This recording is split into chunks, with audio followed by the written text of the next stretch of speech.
Assalamualaikum warahmatullahi wabarakatuh. Kami mahasiswa Universitas Mataram, Fakultas Ekonomi dan Bisnis, Prodi S1 Manajemen semester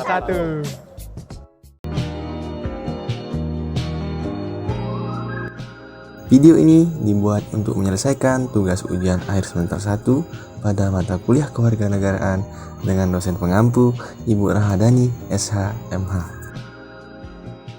Kami dari kelompok 2 terdiri dari 8 anggota kelompok yang masing-masing bekerja sama untuk memenuhi tugas ini.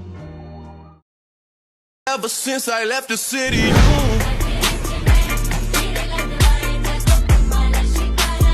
ever since I left the city,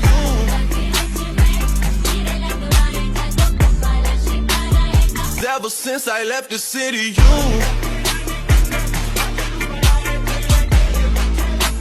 ever since I left the city,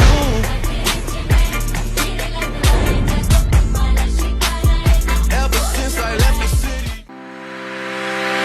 Materi yang pertama, pendidikan anti korupsi. Pendidikan anti korupsi adalah sebuah gerakan budaya dalam menumbuhkan nilai anti korupsi sejak dini. Di dunia pendidikan diharapkan menjadi penguat budaya anti korupsi yang makin dirasakan tidak konsisten dalam menjalankan fungsinya. Proses pendidikan seperti mementingkan penguasaan pengetahuan ketimbang membiasakan berperilaku yang baik. Di satu sisi, bangsa kita memiliki kelemahan perilaku seperti kurangnya kejujuran, tidak menghargai waktu, meremehkan mutu, tidak percaya diri, dan lain sebagainya. Oleh karena itu, inilah saatnya untuk mengembalikan sekolah sebagai pendidikan yang bisa menggerakkan penguatan budaya anti korupsi untuk jangka panjang demi terciptanya smart and good citizen.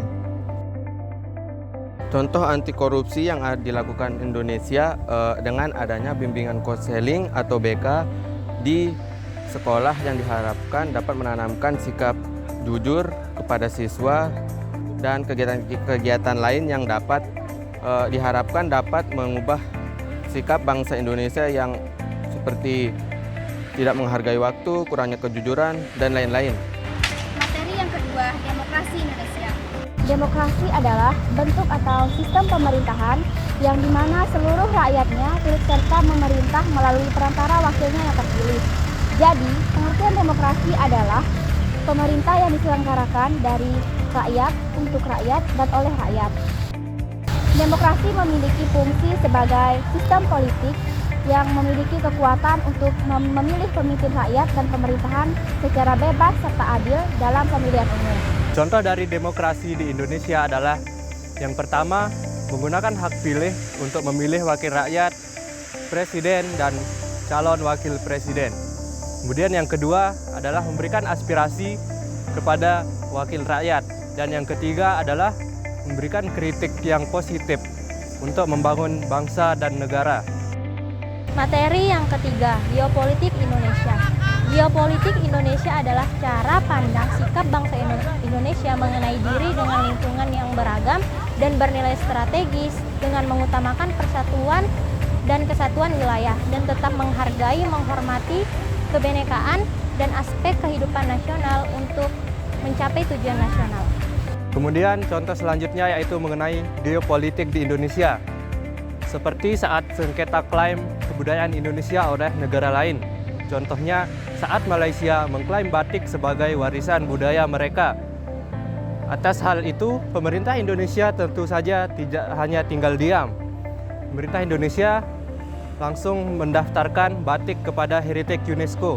Lalu UNESCO mengakui bahwa batik merupakan budaya warisan Indonesia sejak tanggal 2 Oktober tahun 2009. Materi keempat, geostrategis Indonesia merupakan sebuah strategi dalam memanfaatkan keadaan wilayah yang ada di Indonesia untuk menentukan kebijakan, tujuan serta sarana-sarana untuk mencapai tujuan nasional Indonesia. Selanjutnya, contoh geostrategis yang melibatkan sengketa antara Indonesia dengan Singapura, di mana Singapura menambang pasir di sekitaran pesisir Kepulauan Riau yang mengakibatkan kerusakan ekosistem, mengakibatkan pergeseran lempeng yang mempengaruhi wilayah Indonesia dengan Singapura.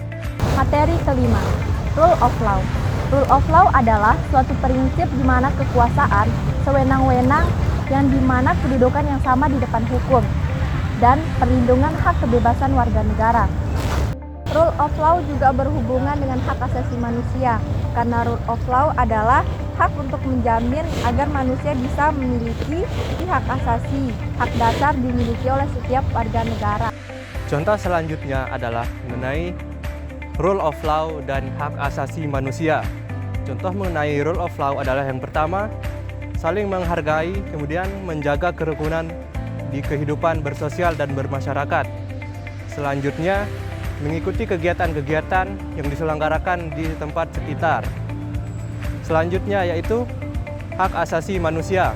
Contoh pertama yaitu hak asasi untuk hidup, kemudian hak untuk mendapat pendidikan yang layak, kemudian hak untuk mengemukakan pendapat, dan hak untuk ikut serta di dalam pemerintahan. Smart and good citizen memiliki sebuah arti sebagai warga negara yang cerdas dan baik. Menjadi warga negara yang cerdas dan baik tentu dapat kita terapkan sejak dini, dimulai dari diri kita sendiri, lingkungan, dan masyarakat luas.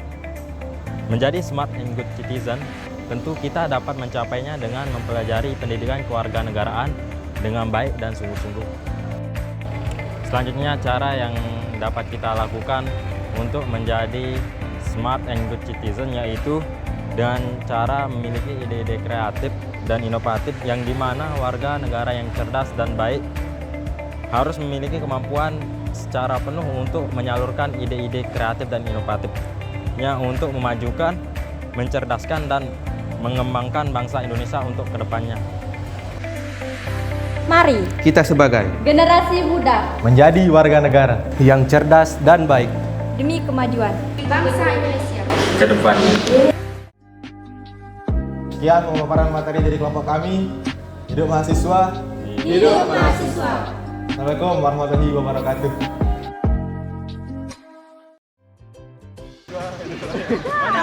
Kepanjangan durasinya nanti. Oke. Kami mahasiswa Fakultas Ekonomi dan mahasiswa Universitas Mataram. Kami mahasiswa Universitas Mataram, Fakultas Ekonomi dan Bisnis. Program. Las. Fakultas Ekonomi dan Bisnis. Program.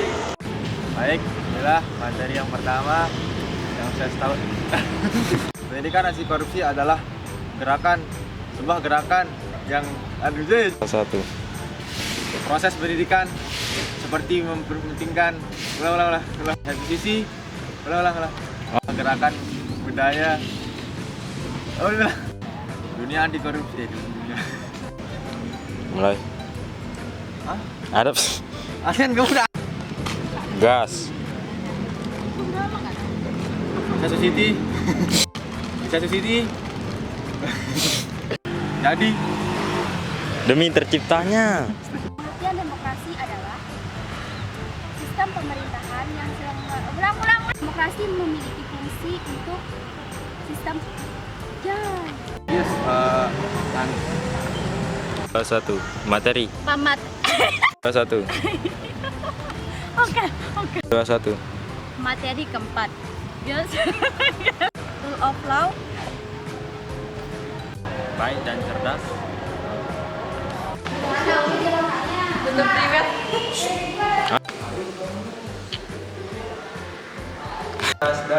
Belum. Enggak ada. Kalau 2400 belum dapat. Banyak. Kesel. Gimana hari ini, Mas Jai? Gimana hari ini? Malah, cukup melelahkan. Gimana progresnya nih? Udah melampaui apa tuh? Melampaui kelelahan. Anjay. Asakin makanya nih hand skin misalnya.